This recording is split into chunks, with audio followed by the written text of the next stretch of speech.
35வது அதிகாரம் 35வது 35.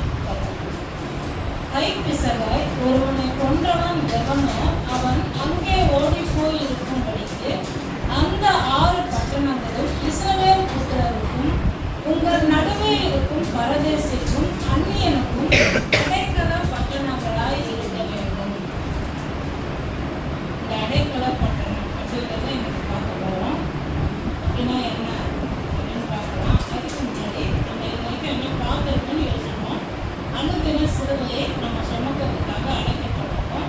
நம்ம வாழ்க்கையில் நிறைய கஷ்டங்கள் வந்தாலும் நம்ம என்ன பண்ணணும்? கர்த்தர் நம்மளுக்கு சிலுவை சுமக்க உதவி தருவாருங்கிறது அவர் மேலே நம்பிக்கை வைக்கணும்.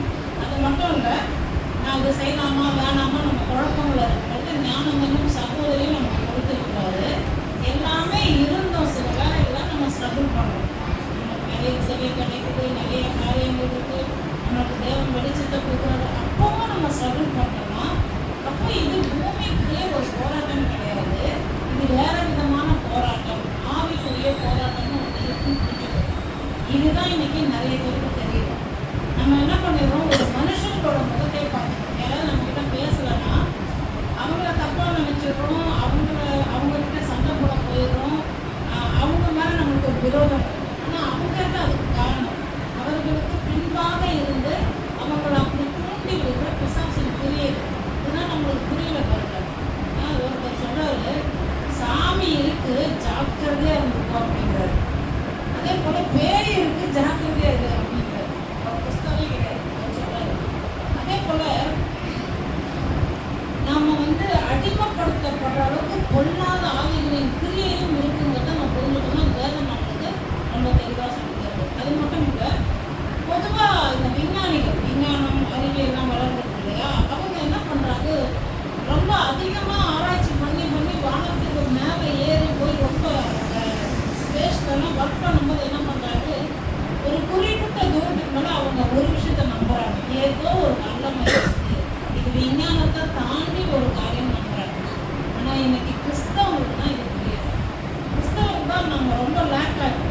நம்ம என்ன நினைக்கிறோம்னா, கிறிஸ்தவர்கள் அல்லாதவர்கள், கர்த்தரை நம்பாதவங்க, கர்த்தருக்குள்ள வராதவங்க எல்லாம் பேய், அவங்க எல்லாருமே பேயின்னு நினச்சிடும். இன்னொன்று, கிறிஸ்தவங்கன்னா எல்லாருமே பரிசுத்தமான்னு நினச்சிடும். வெளியில் இருக்கிற கர்த்தரை நம்பாத எவ்வளோ பிசாசுக்கு இடம் கொடுக்காத நபர்களும் இருக்கிறார்கள். கிறிஸ்துவுக்குள்ள இருந்து பிசாசுக்கு இடம் கொடுத்தவங்க இருக்காங்க. இதை நம்ம ஃபஸ்ட்டு தெளிவாக புரிஞ்சுக்கணும். இப்போ இந்த அடைக்கல பட்டணத்தை குறித்து பார்க்கும்போது நம்ம இயேசுவை குறித்தும் நம்ம தியானிக்க போகிறோம். அதனால நம்ம இந்த காரியங்கள்லாம் விளங்கி கொள்ளும்படி ஆண்டவர் நம்ம உதவி செய்ய நம்ம இருதயத்தையும் நம்முடைய கண்களையும் நம்முடைய எண்ணங்களையும் நம்முடைய சிந்தையும் ஆண்டவர்கிட்ட ஒப்பு கொடுக்கலாம். அன்பும் இறக்கமுள்ள நல்ல பிதாவே, இயேசுவின் நாமத்தினாலே வரும் நன்றி செலுத்துவோம். எப்பேற்பட்ட நல்ல தேவனை, அன்பின் ஆண்டவரை, எங்களை நோக்கி பார்க்கிறவர், எங்கள் மீது மனதுருக்கம் நிறைந்தவரை, எங்களை எல்லா தீங்குக்கும் பொல்லாப்புக்கும் வாதைக்கும் ஆண்டவரை தப்புவித்து காத்து இதுவரைக்கும் இன்று வரை நடத்தினீரே, இனியும் நீர் தொடர்ந்து நடத்துவீர். நீரே எங்களுடைய அடைக்கல பட்டணமாக இருக்கிறீர்கள். அதை குறித்து நாங்கள் தியானிக்கவும் எங்களுக்கு உதவி செய்வீர்கள்.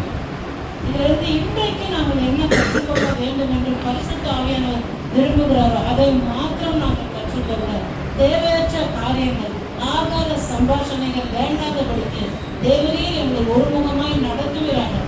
உண்மை நோக்கி பார்த்து எங்கள் இருதயத்தை திருப்பும், எங்கள் கண்களை உண்மைக்கு வைக்கும்படி, எங்கள் கரங்களை உண்மை நோக்கி உயர்த்தும்படி, எங்கள் வாழ்க்கை இனி வருகிற நாட்களிலே தேவன் மீது வைத்து நாங்கள் எல்லாவற்றிலும் எதிராய் வருகிற எல்லா சூழ்நிலைகளையும் எல்லா ஆவிக்குரிய போராட்டத்திலும் ஜெயம் பெற எங்களுக்கு உதவி செய்வீர்கள். நமக்கே துதியான மகிமையாவற்றை மேற்கொள்கிறோம். இயேசுவின் நாமத்தில் பிதாவே, ஆமென். நம்ம இப்போ வாசிச்சோம் இல்லையா, ஏன்னா 35:11 அது அடைக்கல பட்டணம். இந்த பட்டணத்தை ஆண்டவர் மோசேக்கு சொல்லிக் கொடுத்துருவார். சொல்லிக் கொடுத்துட்டு இது மாதிரி இந்த பட்டணங்கள் அமைக்கணும். எதுக்காக அந்த பட்டணம் அமைக்கணும்? இப்போ நம்ம ஒரு காரியத்தை குறித்து பேசணும்.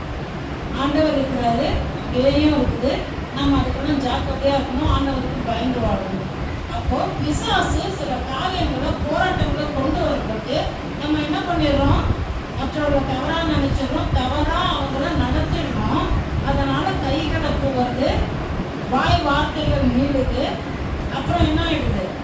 கொலையில போய் முடியும் இல்லையா?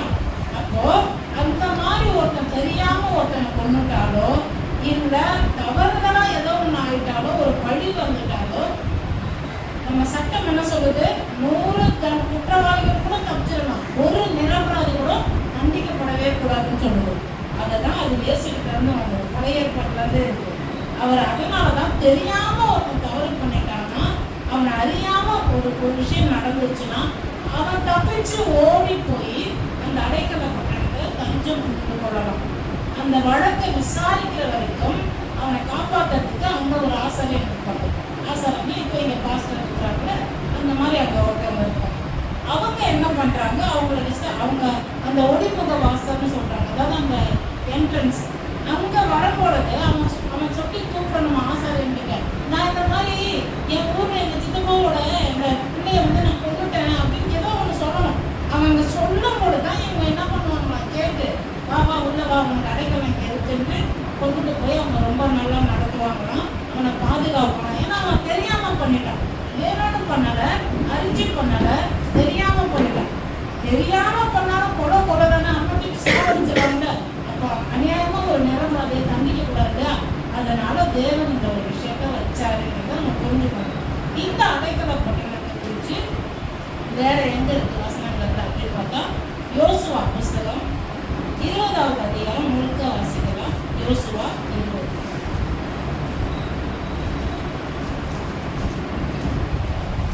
கர்த்தர் யோசுவாவை நோக்கி, நீ இஸ்ரவேல் புத்திரரோடு சொல்ல வேண்டியது என்னவென்றால், அறியாமல் கைப்பிசகாய் ஒருவனை கொன்றவன் ஓடி போய் இருக்கும்படி நான் மோசையை கொண்டு உங்களுக்கு கற்பித்த அடைக்கல பட்டணங்களை உங்களுக்கு ஏற்படுத்தி கொள்ளுங்கள். அவைகள் உங்களுக்கு ரத்தப்படி வாங்குகிற கைக்கு தப்பி போயிருக்கத்தக்க அடைக்கலமாய் இருக்கும். அந்த பட்டணங்களில் ஒன்றிற்கு ஓடி வருகிறவன் பட்டணத்தின் ஒளிமுக வாசலில் நின்று கொண்டு அந்த பட்டணத்தினுடைய மூப்பரின் செவிகள் கேட்க தன் காரியத்தை சொல்வானாக. அப்பொழுது அவர்கள் அவனை தங்களிடத்தில் பட்டணத்துக்குள்ளே சேர்த்து கொண்டு தங்களோடு குடியிருக்க அவனுக்கு இடம் கொடுக்க கடவர்கள். பழி வாங்குகிறவன் அவனை தொடர்ந்து வந்தால் அவன் பிறனை முற்பகையின்றி அறியாமல் கொன்றதினால் அவனை இவன் கையில் ஒப்புக்கொடாதிருக்க வேண்டும். நியாயம் விசாரிக்கும் சபைக்கு முன்பாக அவன் நிற்கும் வரைக்கும் அந்நாட்களில் இருக்கிற பிரதான ஆசாரியன் மரணம் அடையும் வரைக்கும் அவன் அந்த பட்டணத்திலே குடியிருக்க கடவன். பின்பு கொலை செய்தவன் தான் விட்டோடி போன தன் பட்டணத்திற்கும் தன் வீட்டிற்கும் திரும்பி போக வேண்டும் என்று சொல் என்றார். அப்படியே அவர்கள் நப்தலியின் மலை தேசமான கலிலேயாவில் உள்ள கேதேஸ் என்ற வார்த்தை ஞாபகம் வச்சுட்டு, எப்ராயிமின் மலை தேசத்துள்ள சீகேமையும் யூதாவின் மலை தேசத்துள்ள எப்ரோனாகே கிரியாத் அர்பாவின் எப்ரோன், எரிகோவில் இருக்கும் யோர்தான் அக்கறையான கிழக்கிலே ரூபன் கோத்திரத்துக்கு இருக்கும் சம பூமியின் வனாந்தரத்தில் உள்ள பேசேர், காத் கோத்திரத்தில் இருக்கும் கிளையாத்தில் உள்ள ராமோத், மனாசே கோத்திரத்திற்கு இருக்கும் பாசானில் உள்ள கோலான் ஞாபகம் வச்சுங்க. இதுதான் அந்த 6 பட்டணங்கள். கைப்பிசகாய் ஒருவனை கொன்றவன் எவனோ அவன் சபைக்கு முன்பாக நிற்கும் வரைக்கும் பழி வாங்குகிறவன் கையினால் சாகாதபடிக்கு ஓடிப்போய் ஒதுங்கும்படி இஸ்ரவேல் புத்திரர் யாவருக்கும் அவர்கள் நடுவே தங்குகிற பரதேசிக்கும் குறிக்கப்பட்ட பட்டணங்கள் இவைகள். இந்த பட்டணங்களை எப்படி அவங்க கட்டுறாங்க, மோசே கிட்ட ஆண்டவர் சொல்லி, யாராவது தெரியாம தப்பு பண்ணிட்டா, தெரியாம கொலை பண்ணிட்டா ஓடி வந்து அவங்க தங்கிறது வழக்கு விசாரணைக்கு வர்ற வரைக்கும் அவன் தப்பிச்சிருக்கணும். இல்லைன்னா பொண்ணவனோட அண்ணனோ தம்பியோ என்ன பண்ணுவான், டக்கு நம்ம கொண்டு போட்டுருவோம், விசாரிக்காம கோபத்துல பழி வாங்கிடுவாங்க. ஸோ அதுல இருந்து அந்த நிரபராதியை காப்பாற்றுறதுக்காக ஓடி வரணும். எப்படி ஓடி வரணும், இந்த பட்டணம் எங்க இருக்கும், இப்போ இந்த மனைவி புதனருக்கு ஒரு மைய பகுதியில் எடுத்துக்கிட்டோம்னா இங்க ஆண்டாவுக்கு வந்து இந்த சைடில் நாப்பாளையம் வந்து இது சென்ட்ரல் பார்ட்னு வச்சுக்க. இந்த மாதிரி சென்ட்ரா அந்த பட்டணங்களை ஆண்டவர் அமைக்க வைக்கிறார். அப்போ யோர்தான் நதிக்கு அந்த பக்கம் 3 பட்டணம், இந்த பக்கம் 3 பட்டணம். ஏன் அப்படி வச்சானா, எந்த ஊர்லேருந்து எங்கிருந்து ஒருத்தன் ஓடி வந்தானா அவன் ஓடி வர்றதுக்கு கிட்ட இருக்கணும்.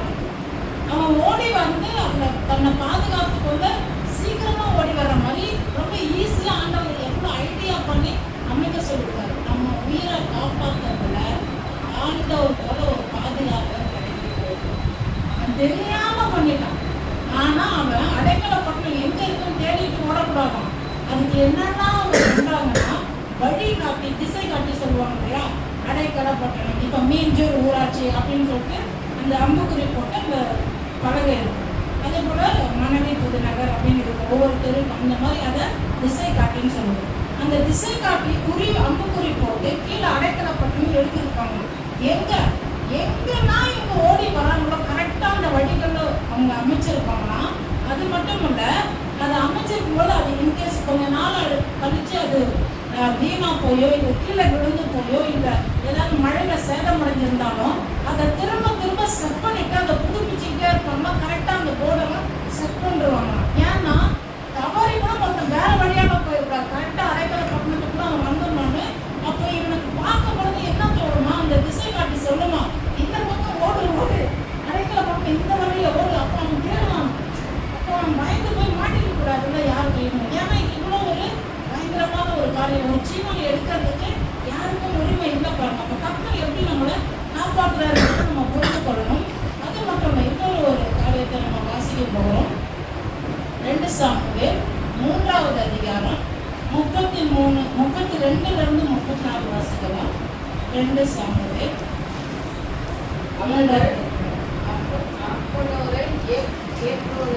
அடக்க பண்ணுகையில் ராஜா அப்னோரின் கல்லறையில் சத்தமிட்டு அழுதான். சகல ஜனங்களும் அழுதார்கள். ராஜா அப்னோருக்கு புலம்பி, மதிக்கெட்டவன் சாகிறது போல அப்னேர் செத்து போனானோ, உன் கைகள் கட்டப்படவும் இல்லை, உன் காவலில் விலங்கு போடப்படவும் இல்லை, துஷ்டர் கையில் மடிகிறது போல மடிந்தாயே என்றான். அப்பொழுது ஜனங்கள் எல்லாரும் இன்னும் அதிகமாய் அவனுக்காக அழுதார்கள். என்ன நீங்க ராஜான்னு போனீங்கன்னா, தாவீது ராஜா உங்களுடைய மகனுக்காக அழுகுறாரு. ஏன் அழுகுறாருன்னு இந்த சம்பவம் என்னன்னா, இந்த மாதிரி இந்த அடைக்கல பட்டணத்தை நோக்கி இவன் ஓடி வரான். இவனை ஒருத்தன் புத்தகத்துக்கு வரான். இவன் கையிலையும் கலங்குல, காலிலையும் கலங்குல, ஃப்ரீயா தான் ஓடி வரான். நீ ஓடி போய் அந்த பக்கத்துலேயே இருக்கிற அடைக்கல பட்டணத்துல போய் இருந்தா கூட உன்னை காப்பாற்றி கொண்டு இருக்கலாம். உன்னை கை காலும் கட்டல, நீ புத்தியே இல்லாம முட்டாள் மாதிரி லூஸ் மாதிரி இப்படி செத்து போயிடறான்னு சொல்லி ரொம்ப குழம்பி அழுகிறான். ஏன்னா இந்த அடைக்கல பட்டணம் நம்மளை காப்பாற்றுறதுக்குன்னே ஆண்டவரால் உருவாக்கப்பட்டது. அப்போ நம்ம புரிஞ்சுக்கணும். அப்படி அவன் அந்த அழுகிற அளவுக்கு அவன் முட்டாள்தனம் தான். வாசல்கிட்ட வந்துட்டான். கொஞ்சம் யோசிப்பாங்க, வாசல் வந்துட்டு தச்சுக்குள்ள வராமல் போனா எப்படி இருக்கும்? வாசல் சில பேர் போயிருக்காங்க, இப்படி வந்து நான் பார்த்துருக்கேன். வாசல் வரைக்கும் வருவாங்க. உள்ள வந்தா ஒரு அபிஷேகம் கிடைக்கும், ஒரு நன்மை கிடைக்கும், கர்த்தரால ஒரு ஆசீர்வாதம் கிடைக்கும். அதை மிஸ் பண்ணிட்டு போயிடுவாங்க பாருங்க. அப்போ ரொம்ப முக்கியம் இந்த அடைக்கல பட்டணம்ன்றது. அதனால தான் அவன் அப்படி குழம்பு அழுவான், மகனை பறி கொடுத்துட்டு. அப்போ அந்த அடைக்கல பட்டணம் நம்மளை காப்பாற்றுறதுக்கு இருக்கு. இந்த விஷயத்த மனதில் வச்சுக்கணும். இப்போ நம்ம ஆவிக்குரிய காரியத்துக்கு வரும். ஆண்டவராகிய இயேசு கிறிஸ்து தான் நம்மளுடைய அடைக்கல பட்டணம் அப்படிங்கிறது நம்மளுக்கு வரணும். அது மட்டும் இல்லை, நான் ஒரு 6 பேர் சொன்னேன். அந்த அடைக்கல பட்டணத்துடைய பேர் காதேஸ், சீகேம், எபிரோன், பசர், ராமோத், கோகர், தேகலான். அதுக்கெல்லாம் என்ன அர்த்தம் அப்படின்னு பார்த்தா, காதேஸ்னா புனித இடம், நீதி. அப்போ அடைக்கல பட்டணம் வந்து நீதி கொடுக்குற இடம், நம்மளை பாதுகாக்கிற இடம். ஆண்டவராகிய இயேசு தான் நம்மளுடைய அடைக்கல பட்டணம். அவர்கிட்ட நம்மளுக்கு நிச்சயம் நீதி உண்டு. ஒருவேளை நம்மளே தவறு பண்ணியிருந்தாலும் அதை நம்மளுக்கு உணர்த்தி சரி பண்ணி காப்பாற்றுறோம். வேற யாராவது நம்மளுக்கு தீங்கு இழைஞ்சிட்டாலும் அவங்கள மன்னிக்கிறது மாட்டோம் இல்லை, நம்மளுடைய காயங்களையும் கட்டுவார், நம்மளுக்கும் நீதி செய்வார். அப்படிப்பட்ட தேவன் நம்ம தேவன். சீகேங்கிற அந்த பட்டணத்தோட பேர் அர்த்தம் தோள்பட்டை. தேவன் நம்மளை தோல்பட்டை சுமக்கிறார். அதுதான் அந்த பட்டணங்களுக்கு அந்த பேருக்கான அர்த்தங்களை பாருங்க. எபிரோன் கூட்டுறவு, பாதுகாப்பு, பராமரிப்பு, நம்மளை அங்கே வச்சு பாதுகாக்கிறார். அப்போ ஆண்டவரிடத்துல இயேசுவை நம்ம அடைக்கல பட்டணத்துக்கிட்ட நம்ம வந்துட்டோம்னா, தேவன் இந்த இடத்துல நம்ம கிட்ட பேசிட்டு இருக்கிறாரு, ஆறுதல் கொடுத்து கொண்டிருக்கிறாரு, நமக்கு அபிஷேகம் கொடுக்கிறாரு, நம்மளுக்கு வார்த்தையின் வடிவத்துல நம்ம கிட்ட பேசி நம்ம வாழ்க்கைக்கு தேவையான காரியங்களை பேசுறாரு. இவர்கிட்ட ஓடி வந்துட்டா பராமரிக்கவும் செய்வாரு, பாதுகாக்கவும் செய்வாரு, நம்மளுக்கு வழிகாட்டவும் செய்வாரு. அதே போல பசேருங்கிற பட்டணத்தோட பேர் வந்து கோட்டை அப்படிங்கிற அர்த்தம். கோட்டைன்னா உங்களுக்கு தெரியும், அதுதான் பயங்கரமான ஒரு பாதுகாப்பான இடம். ஒரு வீட்டுக்குள்ளே வச்சிடலாம், கோட்டை எடுக்க முடியாது.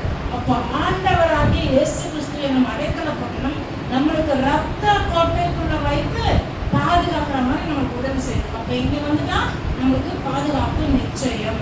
அதே போல் ராமோத்துங்கிறத வாசித்தோம் அப்படின்னா உயரங்கள் நம்மளை ரொம்ப உயர்ந்த என்ன சொல்றது உயரத்தில் வைத்து பாதுகாப்பார். கர்த்தர் என்னை தம்முடைய கண்மலை மேல் உயர்த்துவார், அவர் உயர்ந்த கரங்களை அப்படிதான் நம்ம பார்ப்போம், வசனம்லாம் படிக்கணும். ஆண்டவராகிய இயேசு கிறிஸ்து ஒரு டாக்குமெண்ட் பார்த்து பாருங்க. ஆண்டவராகிய இயேசு கிறிஸ்து எல்லாரும் மலைகள் மேலே தான் ஜெபம் பண்ணுறாரு. அதோட ரகசியம் என்னன்னா மலைகளை வந்து பிசாசுகள் சாத்தான அந்த பசுத்த ஆவிகள்லாம் என்ன பண்ணலாம், அதுங்க ஓன் பண்ணுதுங்க. அந்த இடத்த அதிகாரம் பண்ணுது. நிறைய காரியங்கள் அது அந்த இடத்த அதிகாரத்தோட எடுத்துக்கிறதுனால இவர் என்ன பண்றாருன்னா போய் டைரக்டா போய் ஜெபம் பண்ணி அதுங்களோட அதிகாரத்தை எல்லாம் உடைச்சி, அதாவது என்னது சிங்கத்தோட கொகைக்குள்ளேயே போய் சிங்கத்தை சாவடிக்கிறது. அது போல ஆண்டவரை பிசாசுகளோட இடத்துக்கே போய் அவர் பயங்கரமான ஒரு ஆவிக்குரிய யுத்தம் நடத்தி அப்படியெல்லாம் அவர் ஜெபிக்கிறார். அதனாலதான் நம்மள உயரங்களில் வைத்து தேவன் பாதுகாக்கிறார். ஏன்னா அங்கே நம்மளை பாதுகாப்பு. நம்ம தேவனுடைய நிறைய சர்ச்சஸ்லாம் கூட எப்படி கட்டுறாங்க, மாடியில் கீழே வந்து காம்ப்ளெக்ஸ். சிங்கப்பூரில் ஒரு சர்ச் கட்டியிருக்காங்க. கீழே காம்ப்ளெக்ஸ் நீங்கள் போய் வாங்கி சாப்பிட்டுக்கலாம், புக்ஸ் இருக்கும், ஆடியோஸ் இருக்கும், வீடியோ எல்லாமே வாங்கிக்கலாம். மேலே வந்து சர்ச் கட்டியிருக்காங்க. ஏன்னா அப்படி நம்பப்படுது. கர்த்தர் இந்த மாதிரி காரியங்களை வச்சிருக்கிறாரு. அப்போ நம்ம புரிந்து கொள்ளணும். அதே போல் கோலான் அந்த வார்த்தைக்கு என்ன பண்ணால் மகிழ்ச்சி.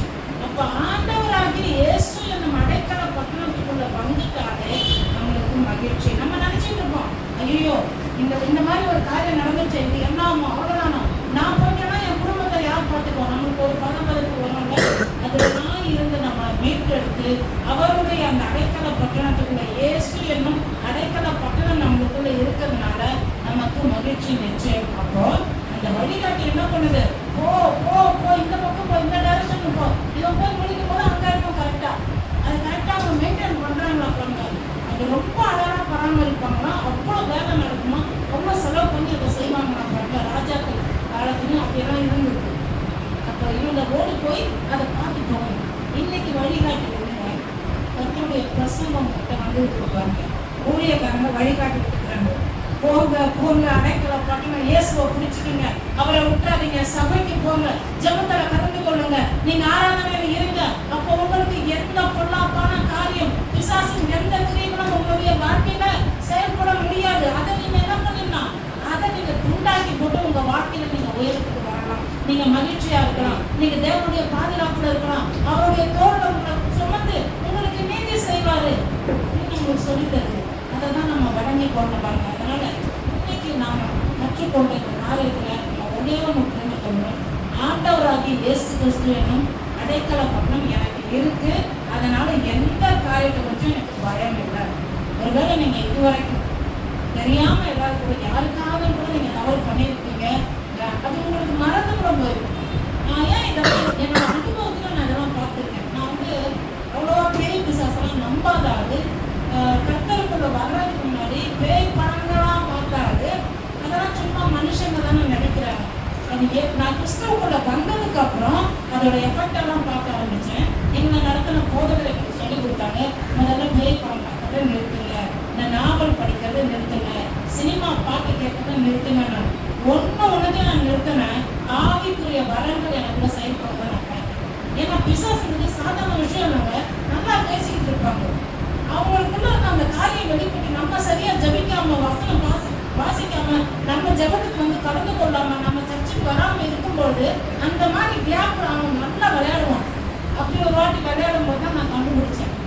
அந்த நபர் என் சித்தமா பாஸ்டரா இருக்காங்க, அவங்க கிட்டே போய் சொல்றாங்க, நான் இந்த மாதிரிலாம் பண்ணவே இல்லைன்றாங்க.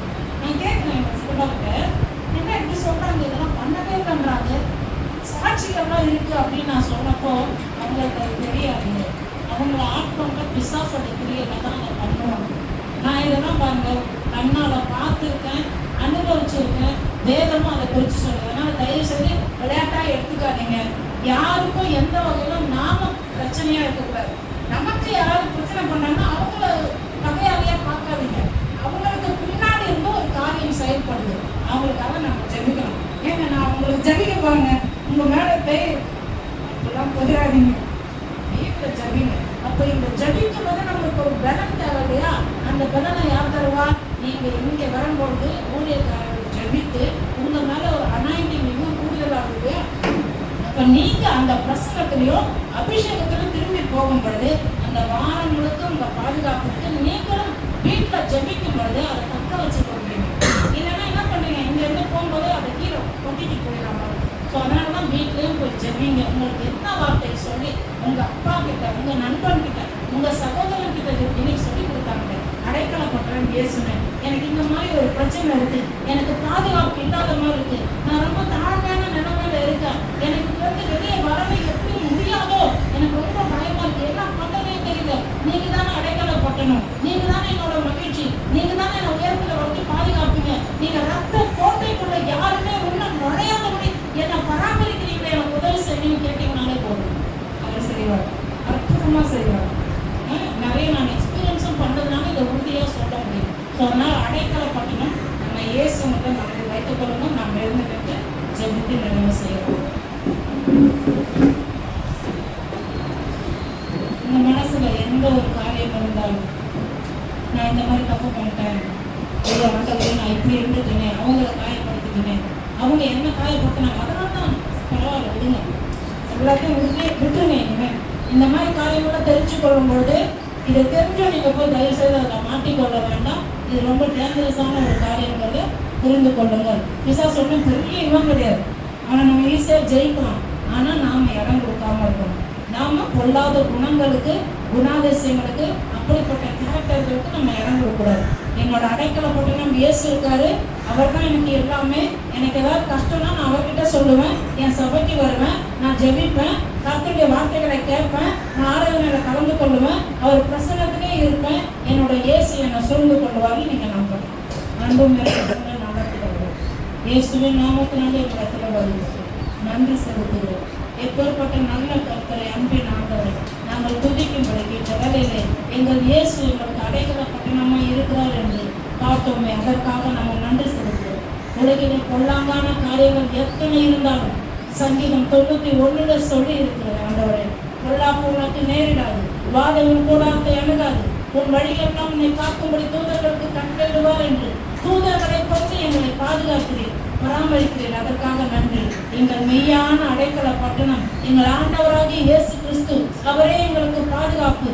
எந்த சூழ்நிலையும் இதோ இங்க இருக்கிற பிள்ளைகள், யூடியூப் வழியாக கேட்டுக்கொண்டிருக்கிறவர்கள், அவர்களுடைய கல்லூரிகளில், அவர்களுடைய வேலை ஸ்தலங்களில், அவர்கள் போகிற வருகிற இடங்களில், அவர்கள் தங்கி இருக்கிற ஸ்தலங்களில், எந்த இடத்திலும் அவர்களுக்கு விரோதமாக எழுகிற எந்த காரியங்கள் இருந்தாலும் இயேசுவின் நாமத்தினாலே அடைக்கல பட்டணம் ஒன்று இருக்கிறது, அவருக்கும் நாங்கள் பத்திரமாக இருக்கிறோம்.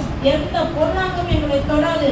அப்படி தொட வருகிற நினைக்கிற வேலையிலே நாங்கள் அடைக்கல பட்டணத்துக்குள் தஞ்சம் புகும் பொழுது கர்த்தரே எங்களை உயர்த்தி பாதுகாப்பார் என்று பார்த்தோமே, அவர் மகிழ்ச்சி எங்களுக்கு தருவார் என்று பார்த்தோமே. அதே போல இந்த பிள்ளைகளுடைய கண்ணீர் மாறட்டும், இயேசுவின் நாமத்தாலே அவர்களுடைய பிரச்சனைகளுக்கு ஒரு முடிவு உண்டாகட்டும். இந்த நாளிலே இவர்களை பிடித்து வைத்திருக்கிற காரியங்கள், இவர்கள் ஏதாவது தவறாய் செய்திருந்தாலும் எல்லாம் இயேசுவின் நாமத்தினாலே அப்படிப்பட்ட கிரியைகள் முறிக்கப்பட்டு போவதாக. இயேசுவின் நாமத்தினாலே குடும்பங்களை சமாதானம் சூழ்ந்து கொள்ளட்டும். நீர் உயரத்தில் வைத்து பாதுகாத்து மகிழ்ச்சி தந்து நீர் நீதி செய்கிற தேவன் என்று பார்த்தோமே, நீர் அப்படியே நடத்துவீராக. ஒருவருக்கு துதி, கனம், மகிமை யாவற்றையும் எடுக்கிறோம். இயேசுவின் நாமத்தில் ஆமென்.